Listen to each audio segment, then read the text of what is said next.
been at this a long time, 128 years to be exact. Competing, yes, but also learning, growing, serving, fighting, becoming a family.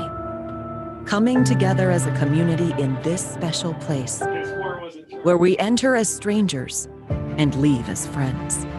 We've laughed here, cried here, been welcomed here, celebrated here, graduated here. The home of Beaver football and so much more. It's home to the Oregon State spirit. The pulse of Beaver Nation emanates from these walls, off these seats, echoing from outreached rooftops to impact the state and the globe. It began in the dirt and dust of Bell Field, leather helmets and rugby scrums.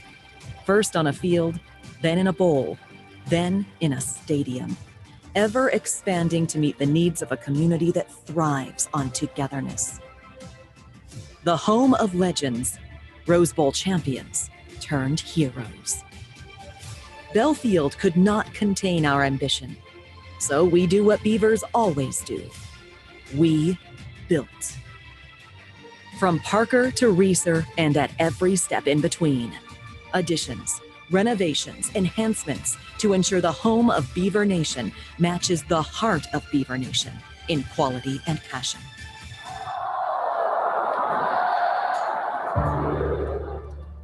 We've come a long way over the last 128 years. Now, it's time to finish what we started. To the 5, he's gone! Beavers win! It is Bedlam at Parker Stadium! Johnson, goodbye! He's 7 yards. And the celebration scene has begun again here at Research Stadium. Touchdown, Beavers! Simon is on his way into the end zone, and the streak is going to end here tonight. Jackson, touchdown, Beavers!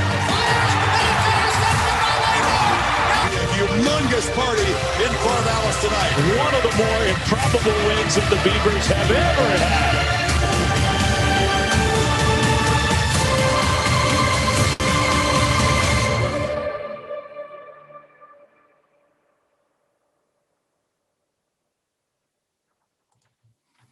At this time, we'll turn it over to Oregon State President F. King Alexander to get us started. Good morning and welcome. It's a great day to be a Beaver.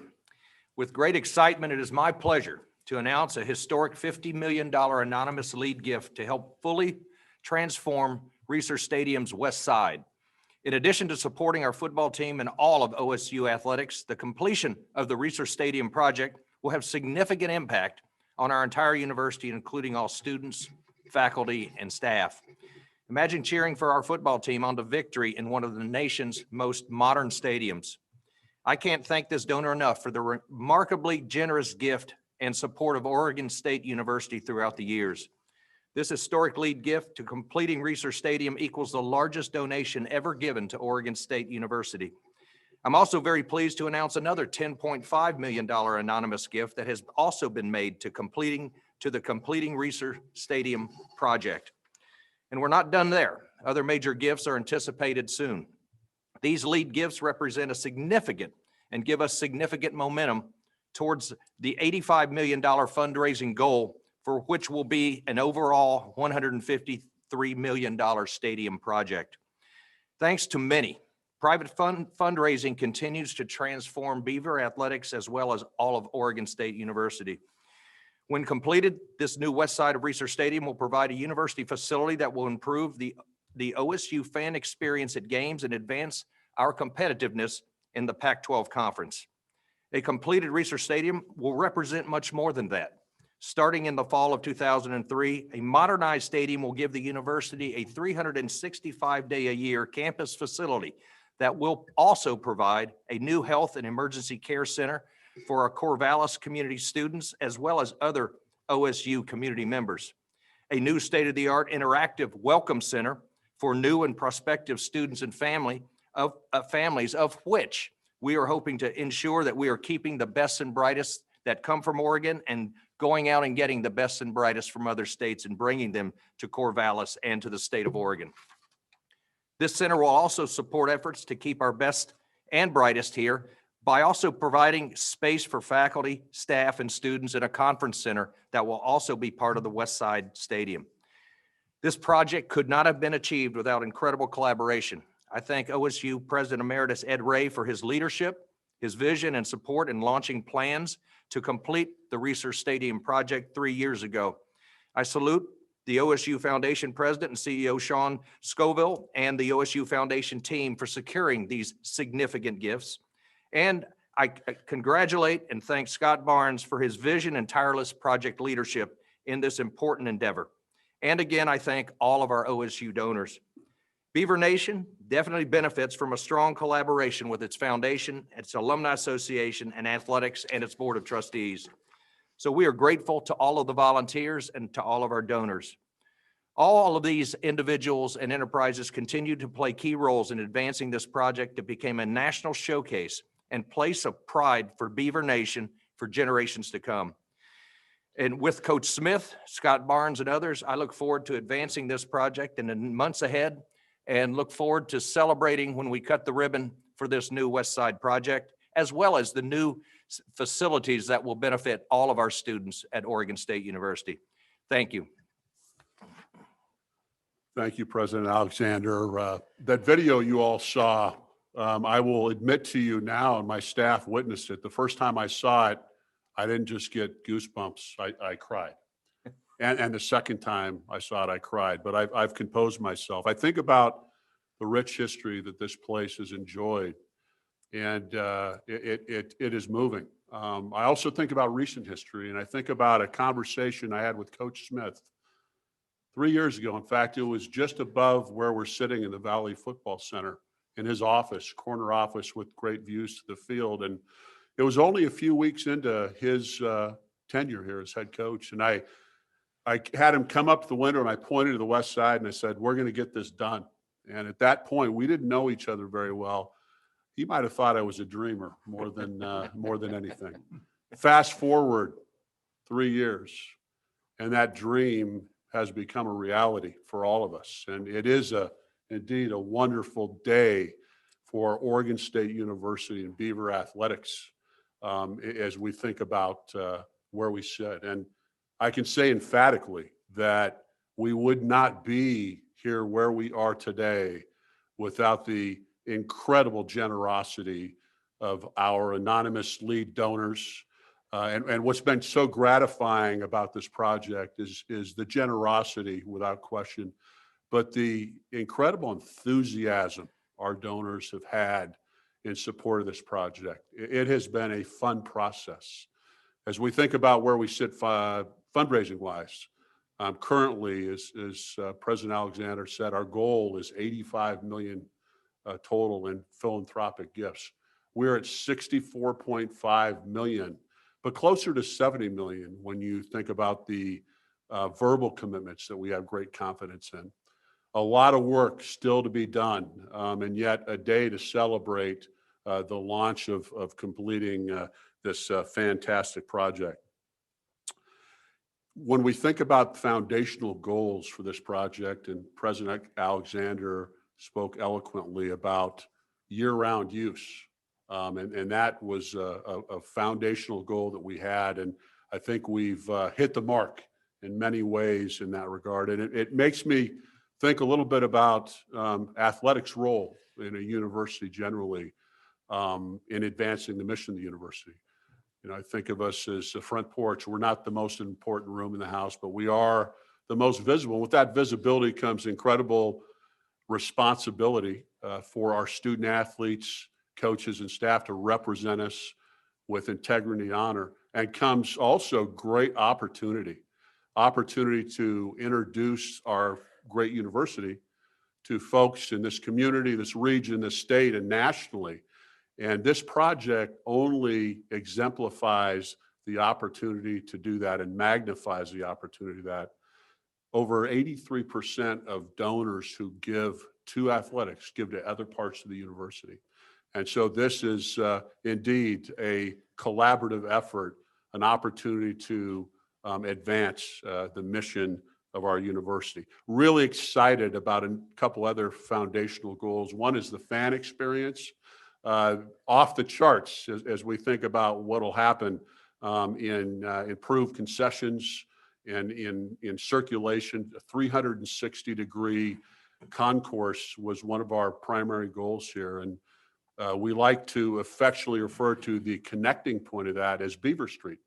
Beaver Street, as you think about some of the favorite streetscapes you may have enjoyed, the activity and vibrance of those streetscapes, that's what we'll bring to Beaver Street. Unique food and beverage choices for all to enjoy all around the stadium. And that is a advanced piece that we haven't had in Reser before. So very excited about what this does for the fan experience. This project also creates a revenue stream that stabilizes and will grow over time our athletic department finances. And so becomes even more critical today than it was just a year ago. Also, I would add, obviously, this project will enhance the recruitment of our student athletes and our general students, as well as raise the level of our ability to be successful both in the Pac-12 and nationally with our football program. And I know Jonathan will speak more specifically to that. So let me pass the baton over to Coach Smith. Thank you. Thank you, Scott. Well, exciting day, without question, for our football program, but Oregon State University and every Beaver out there across this great state. I want to start by thanking really these two men I'm sitting next to. Scott's correct. When I first got down here and we're sitting in my office and he began to talk about what he visioned for Reser Stadium and what could be done. Can't thank him enough for his vision, leadership. I was not in every meeting across this campus over the last few years, but to get a little bit of the landscape and the leadership and work amongst so many to get us to this point, it makes me proud to be a Beaver. I appreciate President Alexander and making this a priority because, again, the vision of it definitely helps this football program, this athletic department, but in so many ways helps this university. Makes me be proud to be an alum. I want to thank Beaver Nation. Generosity continues. The support continues. I want to thank our fans. Cannot wait to get them back down into Reser Stadium next year. It'll be something special. And then obviously as this project comes to completion, that'll be special to have our fans back in Reser Stadium. You know, as the football coach, this shows a continued investment in football. And there's no question that this project is going to help this football program in recruiting, in maintaining and gaining on the momentum we've been able to create. A lot of recruitments on Saturdays in the fall when we got parents and potential recruits coming to the place, and the energy that this will continue to create in Reser Stadium benefits us. Facilities in recruitment matter. And so this benefits the football program in a huge way. But at the same time, I want to take us back again to this vision that this was not only for football. This was not only for the athletic department. And hearing the meetings and the conversations that went throughout these last few years, I'm proud to say I'm an alum of this place. I'm proud to say that I did walk the halls and on campus and lived in Callahan dorm because this has truly been a group effort of this university. And so it needed alignment from a lot of places. With great leadership, we've gotten to this point, and I couldn't be more proud to be an alum of Oregon State University. Go Beavs. We'll open it up now for questions. Please use the raise your hand feature on Zoom and say who your question is for. You'll be unmuted when it's your turn to ask a question. We'll start with Nick Daschle. Questions about the donor. Why does the donor want to remain anonymous? So that's a donor prerogative. They have their reasons for that, and we'll respect that, Nick. All of our efforts in fundraising are donor-centered regarding the project and their wishes. So that is simply their wish. Our next question, Andrew Hobner. Yeah, President Alexander, what else within the renovation, if anything, will be involved for students on campus as a resource for the non-athletics portion of the campus at Oregon State? So the nice part about this renovation is it does turn the facility into a 365-day a year instead of a 7 or 8, including graduation, event center. The new health and emergency public-private partnership that we're working to complete, a new health and emergency care center for our Corvallis campus students, as well as other Oregon State University faculty and staff. This would open hours up longer. It'd be more easily accessible to students who need health and emergency care, as we found in this pandemic, is something is very, very important, as well as an interactive student welcome center. This gives us an opportunity to bring our students together, the potential students that are coming to us from Oregon, but also from other states, that we could pull their families in, and very interactive, high-tech welcome center that kicks off their tours of campus. That can be used for multiple other purposes as well. In addition to that, there'll be a center area that has open for conference use that would be used by our faculty, our staff, departmental meetings, college meetings, as well as alumni events that could go on year round. So it really opens up the west side of the stadium to be a fully functional 365-day-a-year facility that helps us recruit our students and keep our students. So we're very excited about turning the stadium in from an 8-day-a-year facility to one that we can use throughout the year. Our next question from John Warren.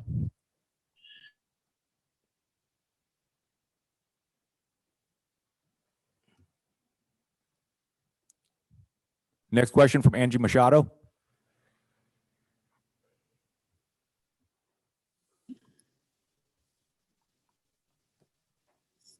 Scott, I have two quick ones. Will the name of the stadium remain Research Stadium? Yes, it will. Okay. And Coach Smith what was the team's reaction when they saw the video? You know, we haven't been able to gather to show them that. I know these guys are very aware what's taken place, and they're excited about it. But even watching them walk through these halls, they're back to work, man. They're getting some work done in the weight room right now. John, do you still have a question? John Warren? Yeah, can you hear me okay? Yes. Okay, this is for Scott. Just a question on the timeline from breaking ground to completion. Do you have it yet? Yeah, yes, we do, John. Thanks for the question. So we actually will turn the page from schematic design to design development in the next week or two, move into construction documents at the end of the 2021 football season. Literally the day after, we will go into demolition mode, knock the west side down to the foundation, and begin construction. 2022, the season will be a bit tricky as we have to accommodate for construction while we're playing in the stadium. Fast forward to 23, we will be wrapped up in summer by the end of June of 23, and have a couple months to break the new facility in before we start the 23 season. Our next question is from News Channel KTVZ for President Alexander and Scott. How closely will the changes to the west side mirror the existing stadium? Yeah, you know, this project will actually bring some good balance in terms of the aesthetic value of both sides. So the west side currently is a bit smaller. This will bring more balance. So it'll mirror in size a bit more the east side. It'll contain 644 premium seating areas, meticulously planned through our donor and fan base market survey. It will have a split deck. So unlike the current west side, it will have a split deck, houses media, general seating, premium seating, and then what we've mentioned as Beaver Street and a concourse sitting below that as well. So all in all, this will bring some nice balance to Research Stadium. And I'd like to add also something that most people don't fully understand is that it also eliminates $70 million in deferred maintenance for the university. That's about 15% of the university's deferred maintenance. So as the West Side gets older, it gains every year in the amount of deferred maintenance that we need to tackle, which also gives us the opportunity to do the seismic upgrades that we need to do on the West Side. So this helps us in so many ways, helps us do all of these things from deferred maintenance, reducing the deferred maintenance and the growing deferred maintenance that our university has each and every year, but also the seismic upgrades that we know we need to do on the West Side. We'll go back to Nick for another question. Yeah, Scott, you mentioned that the stadium's going to remain named Research Stadium, but is there a stadium naming rights option for this donor at a later date? We have Research Stadium will remain Research Stadium. We do have naming opportunities throughout the new facility that we'll take advantage of, both from a donor perspective and a corporate sponsor perspective, and that has not been poured into the revenues we're calculating, but an added opportunity. So, as an example, Nick, entry areas, concourses, clubs. Would have the opportunity for either corporate or donor naming rights. As well as the Welcome Center and the Conference Center that'll be downstairs. So they'll be wide open for potential donor namings.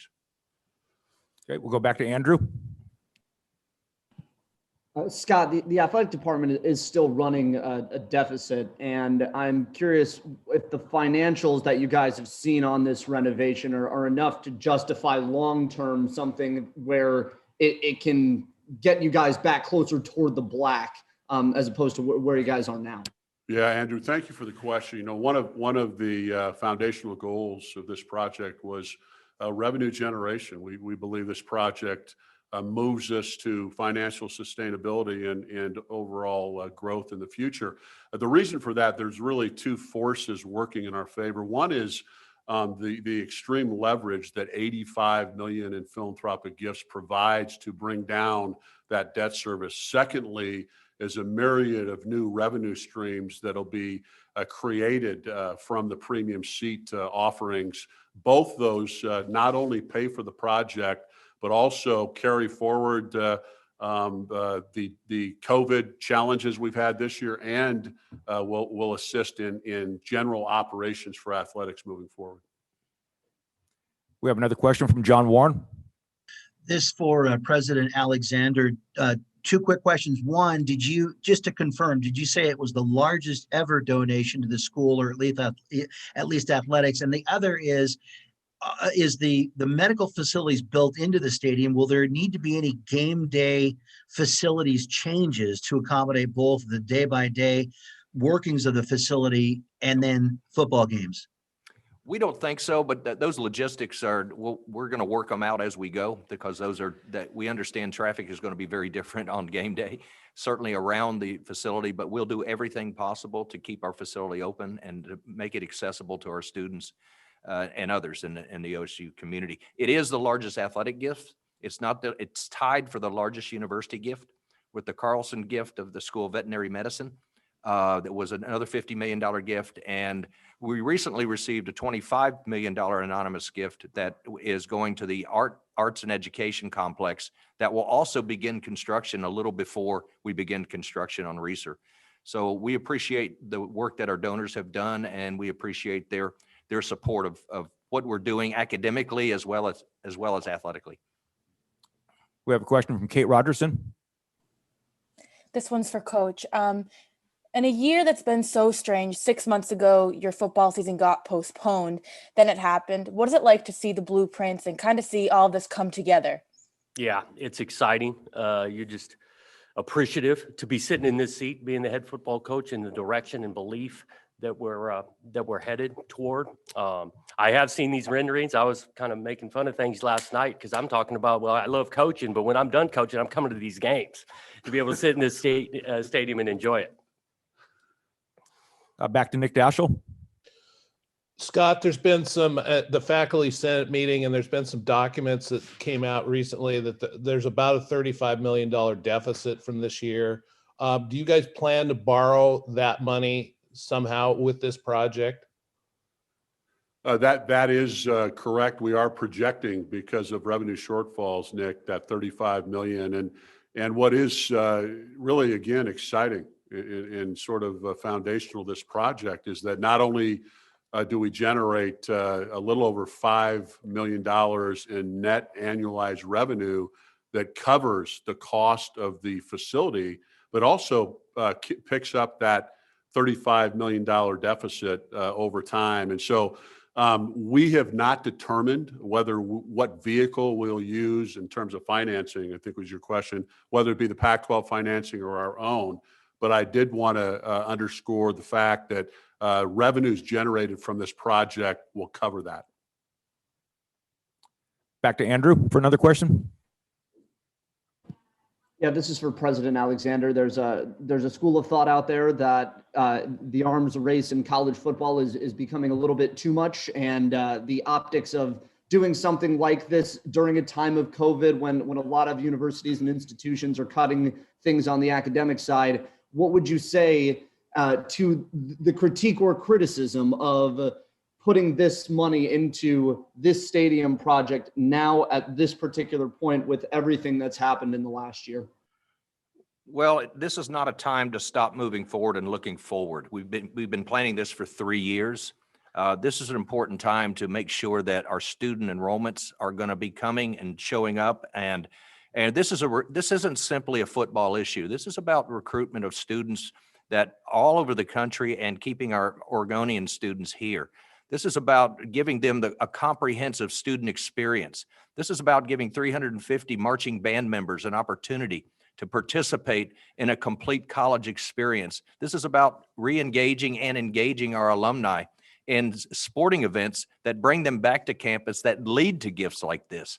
Many of our academic gifts wouldn't happen if we weren't succeeding in both.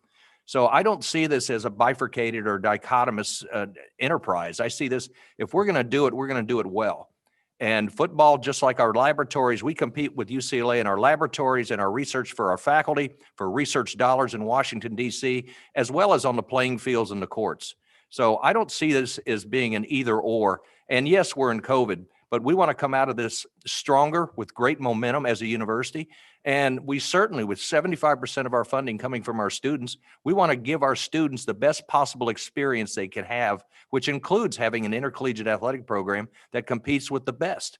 And that's in the classroom and on the courts. Back to Nick Daschle. Scott, a couple of timeline questions. Do you have a timeline on fulfilling the remaining 20, I think it's 20.5 million in donor gifts? Tomorrow would be a good time to do that, Nick. Yeah, we a couple thoughts on that. One is we're hopeful that we can complete the 85 million with 20 gifts or less. We have been in conversation with most all of the prospective donors, and we'll be circling back. King and I will be to close those gifts as soon as possible. Can't forecast exactly when that'll be, but soon. And I would like to think that by midsummer of this year, we're in a much better place and close to or at the goal. Another question from Andrew. Yeah, this is for Jonathan. Looking at what recruiting has been across college football, and in a way, yes, facilities matter, stadium experience matters to recruits and to your guys when they come into play on Saturday. What does this do for you to be able to go out and sell these renderings, and then in a couple of years be able to actually sell the stadium itself as an additional thing to pitch to recruits as a reason to come to Oregon State? Yeah, it's a huge help. It does a lot. Again, it shows a continuing investment, shows kind of where we're headed as we're always working to improve. Anytime you become the best of the best in regards to the state-of-the-art stadium, not only for the student athlete themselves, but we recruit families, and they're going to come experience Saturdays in the fall this way. And so this is game-changing, and it's something we will not in any way sell short as this recruiting process continues over the next couple of years. Go back to Nick. This is either for Scott or Dr. Alexander. In regard to the private partner for the student medical facility, is there a timeline on that as far as finding somebody and announcing that, or is it necessary to have a private partner for this? Actually, are right now in negotiation with one of those private partners that we hope that comes to fruition. We don't know exactly when the details will get worked out, but as soon as they get worked out, we'll certainly announce it. And having a private partner does help. It helps us in financially. We've got it's an outdated student health center right now. They do a great job, but it's an old facility. So a private partner allows us to upgrade in equipment, allows us to upgrade in the type of laboratories as well as in medical examination areas that we might not be able to do without a private partner. So that's why we're exploring these possibilities right now.